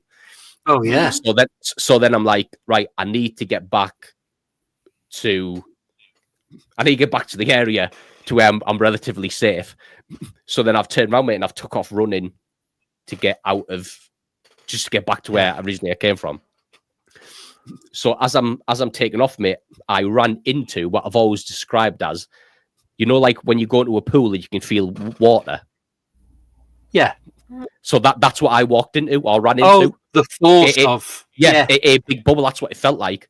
And as soon as I ran into that bubble, it was like I've never felt terror like it, like sheer terror, like never ever known anything like it. And obviously, because I felt that, I've just kept on running. And maybe 10 meters after it, mate, I've came out the other side, but you can physically feel coming out of the bubble. Yeah. But you couldn't see it. You could just feel it as you walked in. So as I've got out the other side, I'm like, what is that? Because literally, mate, as I come out the other side, I'm literally back to normal like I am now. Like no fear, no nothing. That's literally how quick it was. So then I've turned around, I'm like, what the hell is this thing? So then I'm putting my hand in it and out of it. Yeah. And you can feel, mate, your hand going into something that felt like water, but you couldn't see anything. And it was a portal? I don't know what it was. To be fair, mate, Energy field. Yeah, to be fair, mate, like Nicole said earlier, I thought that in that instance, mate, I thought that was something military that they were testing, some type of weapon. If you could import that feeling onto a group of soldiers and make them disperse in every which way direction, do you know what I mean? And you could pick them off however you wanted, or you've achieved. Yeah, you've got them, mate. Yeah, I've always thought that. Now you've said it was a portal, but it could have been. It's another theory. So we'll never know. Well, yeah, so am I, mate. Yeah, the reason I ask, I had a similar thing happen at a local cemetery, same place where Bench Guy was. But I won't talk about that because everyone's sick to death of it. But there's me and Richard. So there's me and Richard, and Richard lived in Bedford, so he picked me up on the way rather than going up in two cars. So we were at where the Commonwealth War graves are. Oh yeah. We can hear like twigs snapping, like someone's walking alongside us. But there's only me and Richard there. There's a road that goes like horizontal and vertical to where we are. So you can see traffic in that. You can see the houses. The missus used to work at the chemist over the road. So you can see like down the side of that street, there's an ambulance station on the corner. So it's quite a busy road. And it's one of the main roads in and out of Northampton. But I'd say about 150 meters away from the entrance. So we're up on this mound and this weird shit starts happening. And it's like I call it dreamscape, where you kind of like you go into this weird, like not psychedelic, but it feels a bit trippy. Yeah. Mm-hmm. And then Yes. I'm like, right, we need to get out of here. And I was doing a live stream, and it's like, I need to get out of here. Go this, whatever's here is telling us we need to go. And I'm not arguing with whatever it is because I can't see it. I don't know what it is. I don't know what's going on. We just need to get out. There's 3 or 4 steps that lead down to where Richard had parked his car. And as I'm going down there, same sort of thing. I kind of go backwards and I'm inside a bubble. Now, people have asked me, was it a protective bubble or was it like what you were saying? Like you felt terror? But because everything was going on, Scary. and I think I just stopped. I ended the live stream because I just needed to know and concentrate on my own safety, or mine and Richard's safety. It kind of like I'd been pulled backwards and got placed into this bubble. It felt like I was floating, and I wasn't because my feet were on the ground. And it's like, as I was in it, it was just pure confusion. I wasn't scared. It wasn't scared, but I said I didn't know what was going on. You know, like when you wake up and you've had a really deep sleep and a little bit you don't know what. Yeah, You don't know where you are. You don't know what's going on. You don't know what day it is or what time it is. It was like that. But I knew that we had to get into Richard's car. So Richard's he can't get his keys. It's like a Carry-On movie at this point. He's trying to get his keys out of his pocket and then he dropped them. I'm like, shit, this is the fucking stuff that happens in horror movies where everyone gets killed. And then he's fumbling, trying to pick his keys up and he couldn't get them. And it was just, he did get them. Then he's trying to unlock the car. He couldn't unlock the car. I'm like this on the passenger door trying to get in. But as soon as we get in the car, we jump in and we shut the doors and we lock it and we just sit there for that moment and everything just goes and comes back to reality. And it was just, and it only lasted seconds, probably less than 30 seconds. Definitely not more than that, but it seemed to go on forever. Yeah, because time kind of distorts when you're in that state. Yeah. And Richard was going, I remember hearing him saying, but it was all muffled when he was talking. It's like, what's going on? What's happening? He kind of like, I don't know if he didn't know what I was doing or he was confused in what was actually going on. But there's some sort of distortion in like the time and energy. And that is the only time I've ever had that. And that's the sort of stuff I was expecting up at Bempton. But nah, nothing. Yeah. Andy, do we have a question or it's just a comment? It's a comment, but it's kind of a bit of a question as well. It's from Zeno, Matty. Do we want to hit that since we're coming up? Yeah. So when you was talking about the first story with the orange thing in the room with the horns when you was 4 years old, and then you said you was brought up as Catholic, but that's a demon connection that you were Catholic. If you wasn't as religious, you might have seen it. Might have been a grey, not seen a grey. Could it be?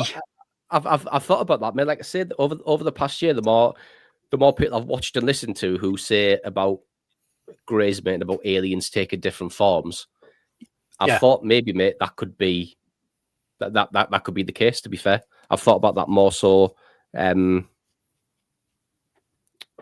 Yeah, I've definitely thought that could be a possibility, mate. I'm like I say, I've always said it was a devil or demon purely because that's what I saw.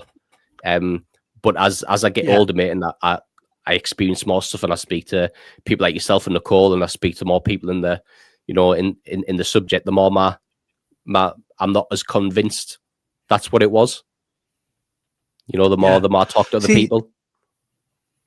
Yeah, but I'm going to bring Bench Guy into it now quickly, because when you said, I know you're only 4 years old, but you convinced it was the devil. So when I was chatting to this Bench Guy in the same cemetery where this bubble thing happened, I walked away and then I felt like same sort of thing. It's like everything leveled out. It's like, oh, what's actually going on? My first, and I was doing a live stream, as you can watch it back as all this is happening. In my head, I say that was the devil. I didn't think anything else. Didn't think, oh, it's some guy just sat on the bench on his phone. My initial thought was that was the devil. The only other, very interesting, mate. The only other time, right, mate, and I've never mentioned it before. One of my mates does the comic book conventions? Mm-hmm. Yes. And he goes there, mate, and he sells. He's one of the vendors, and he has like plaques and hats and t-shirts, all types of stuff. Yeah. And every now and again, mate, when because obviously he's got kids, when his kids are pooling, his wife stays at home. He used to say to me, he's moved now, but he used to say to me, "Oh, will you come down and help me at the show?" type thing. Help with the customers and that type of stuff. So I've been all right, yeah, cool. And he was always into ghosts and that type of thing. So we always had like a good, like a good banter and a good laugh when we're taking together. Yeah, yeah. Well, one of these times, mate, we were heading back home and it was a long journey. It was maybe 3 hours. And I don't know how we got into it, but I told him the story that I told you in the call night about the devil thing. Yeah. And he then turned around and said, "Oh, you're one of us." And I was like, "What do you mean I'm one of you?" And he's like, and I could see him counting. He was like, "Yep, you make the 9th." And I was like, "What do you mean I make the 9th?" And he was like, "Yep, you're the 9th person, including me, who's seen him, who's seen that thing, who's seen the devil." And I was like, "What on earth are you going on about?" And he was like, "Yep." He's like, I've seen that thing when I was a kid, and I've happened to meet 8 people over the course of my life who've seen the same thing.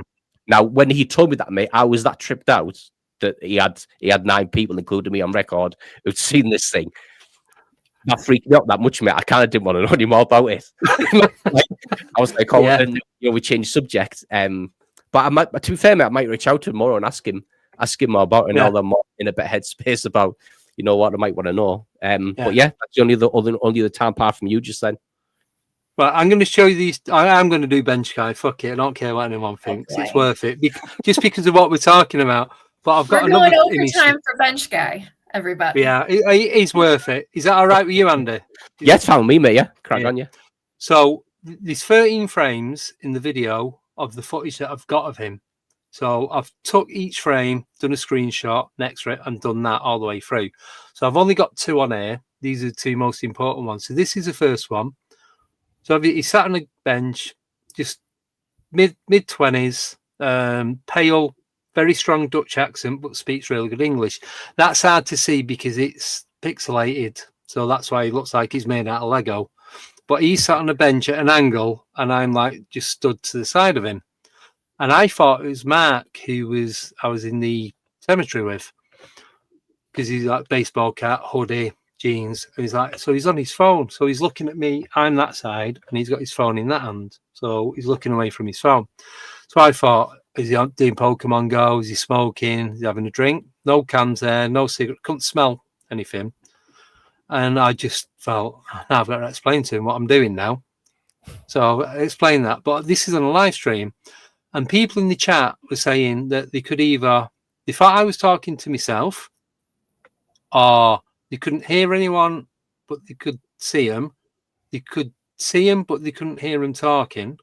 And I had a body harness on with a GoPro on it.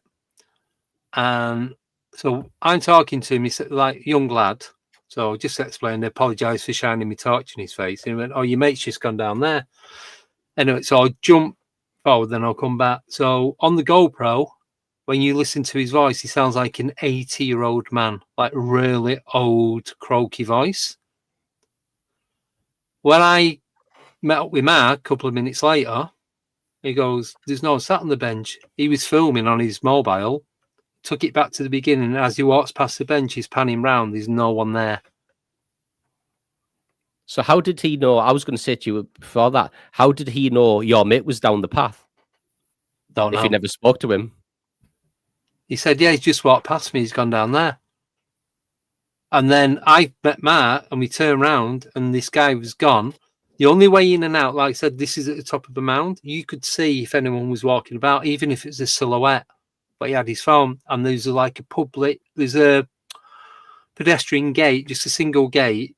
Probably get a person and a dog through. You won't get 2 people through at the same time. And they're the only ways in and out without having to climb over an 8-foot fence or climb into someone's back garden. So we would have seen him regardless of where he was. Nothing, no one. So remember this first image? right? That's how he looked as I'm talking to him, but more human-like.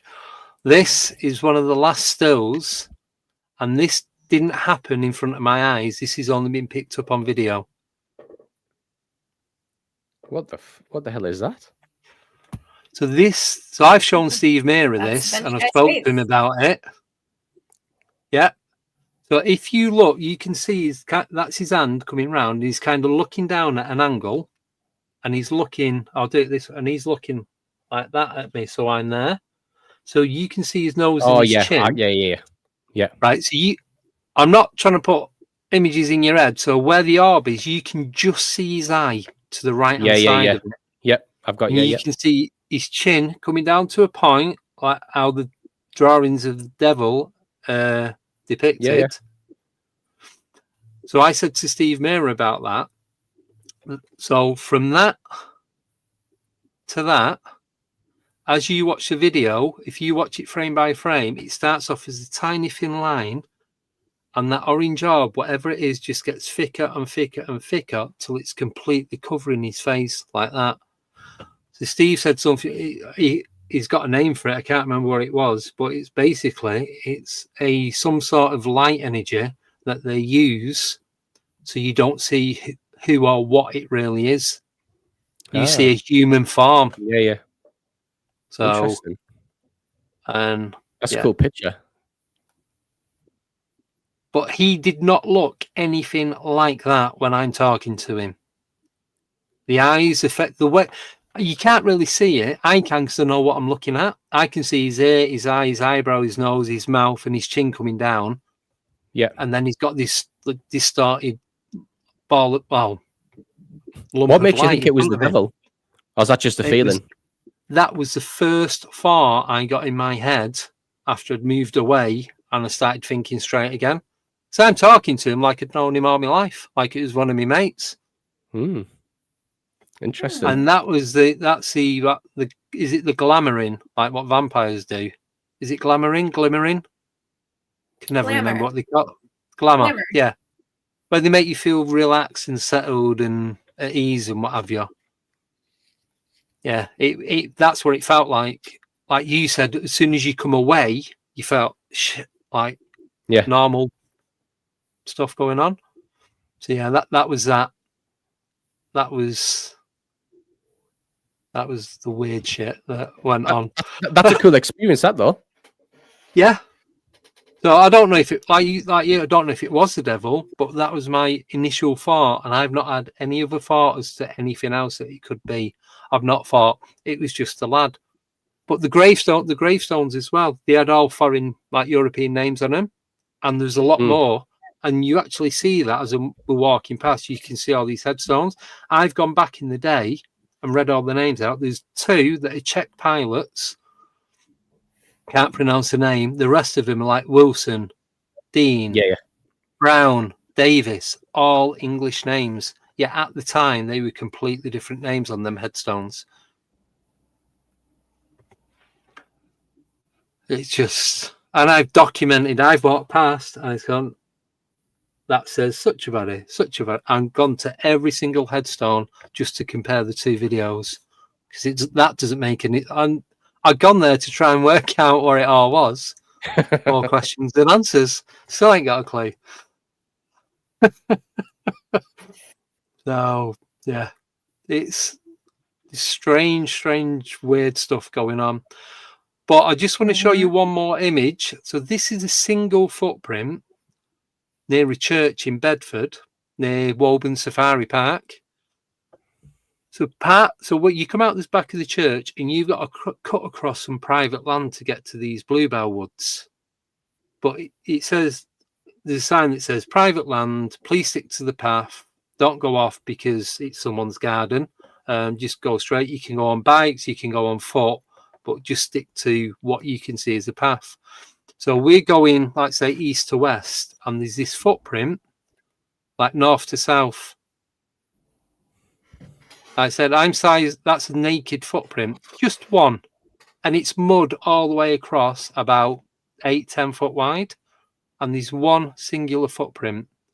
There are tyre tracks for mountain bikes, but the tire tracks are nowhere near where this footprint is. So it, like you wear them, you've got them, I call them ninja shoes, where you can put your feet in. It's got the toes cut out. Yeah. I thought it could have been someone that's been cycling, but why is there only one? And the tire tracks are nowhere near it.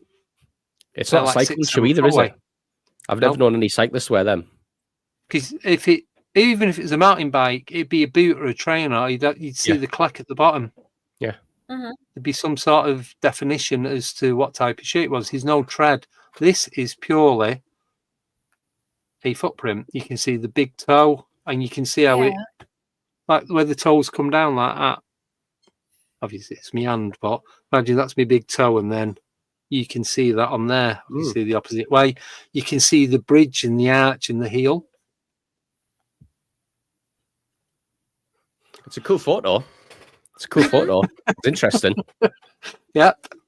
So we'd gone there doing the live investigation one night, and Missy's like, "Oh, can we go to that church that you went to? It looks really nice." So we went out one Sunday, really hot Sunday afternoon. So we'll go there, go to the pub, go and get something to eat, and then come back.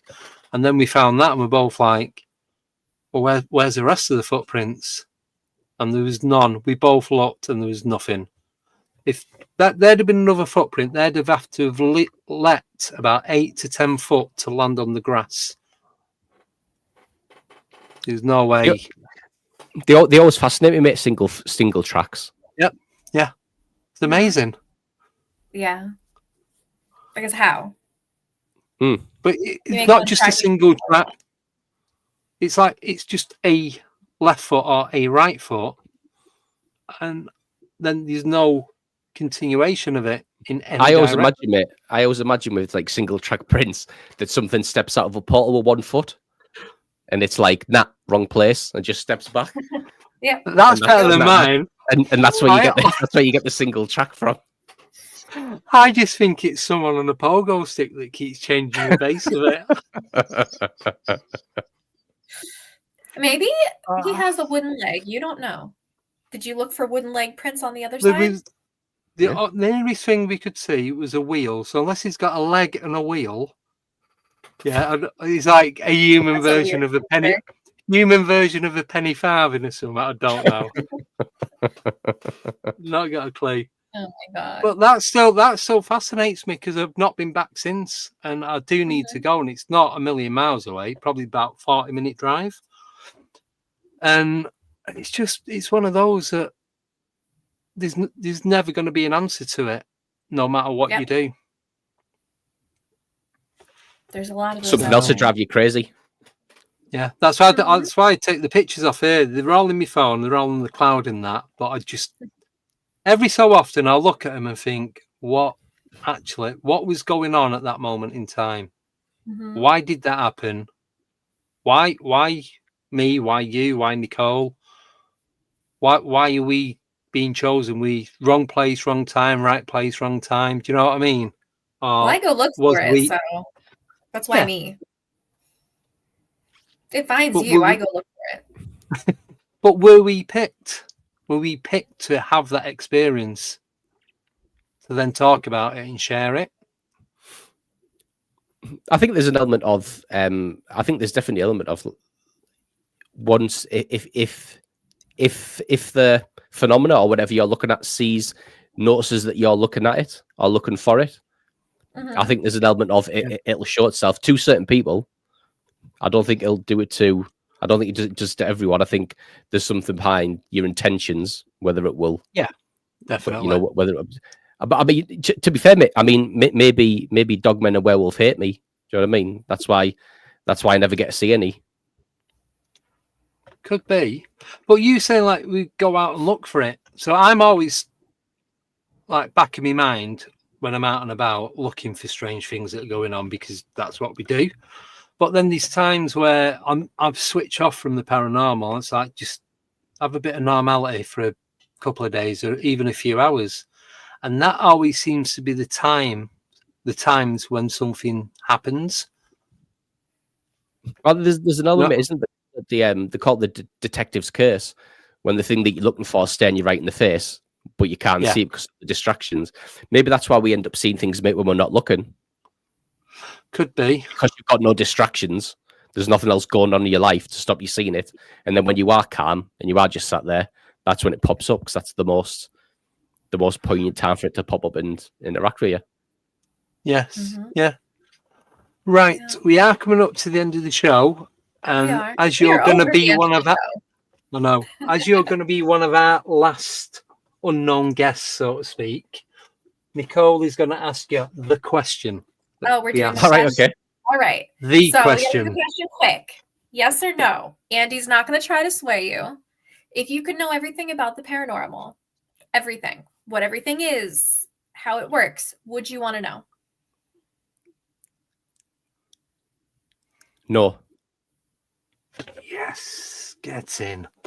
No, I wouldn't. Andy's team no. I'm team yes. I want to know everything. Andy thinks it takes the fun out of it. Yeah, I was literally about to say that. Get in. For me, the going out and exploring and investigating and trying to find answers is the fun.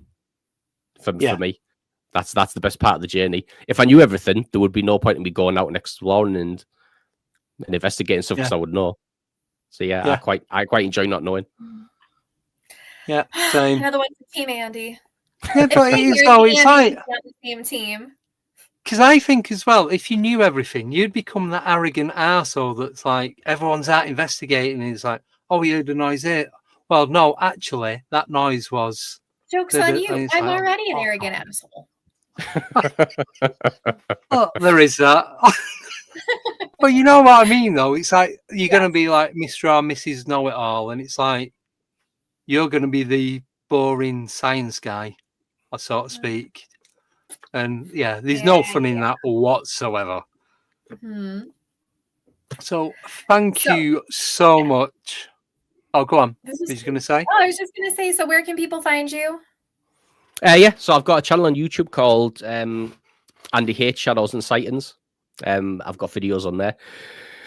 A lot of experiences on there, a lot of UFO stuff, alien stuff that people liked. And I've done quite a few now. I've been on Mysteries and Monsters, Truth Proof. If you type my name up and put something weed in after it, you'll probably find me on someone's podcast.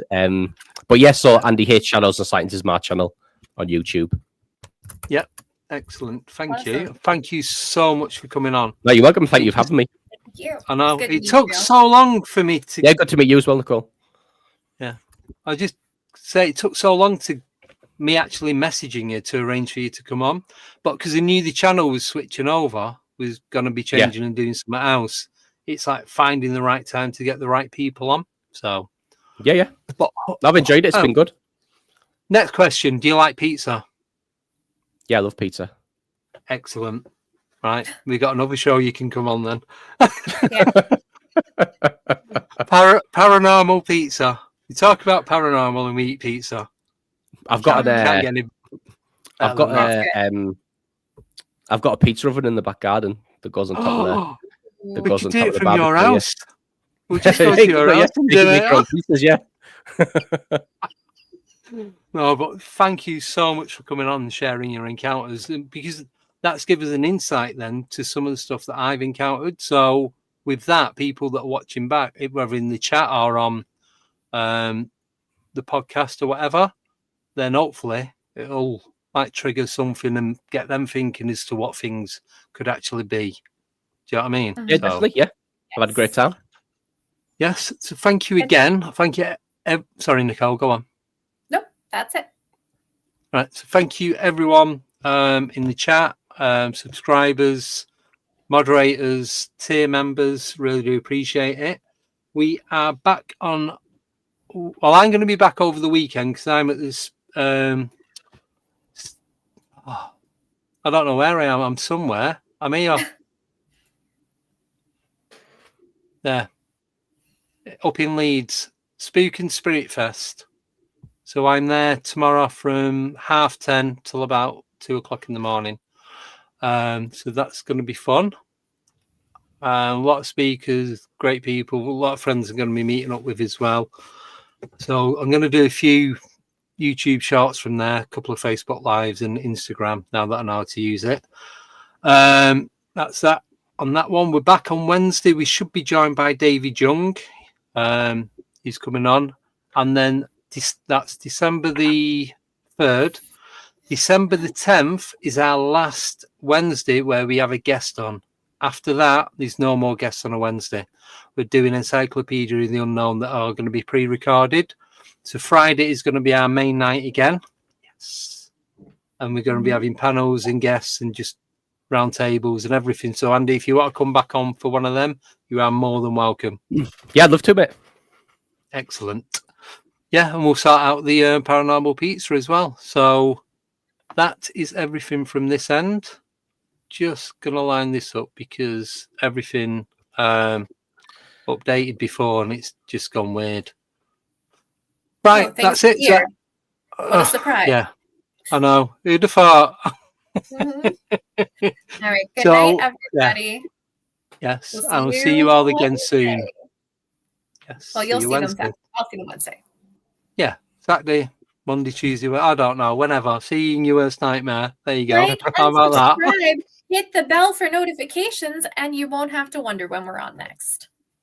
8:30 GMT, 3:30 EST. Right, I'm going. Got stuff to do. Okay. See you later. Bye. Take care. Bye-bye. Bye-bye.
Goodbye.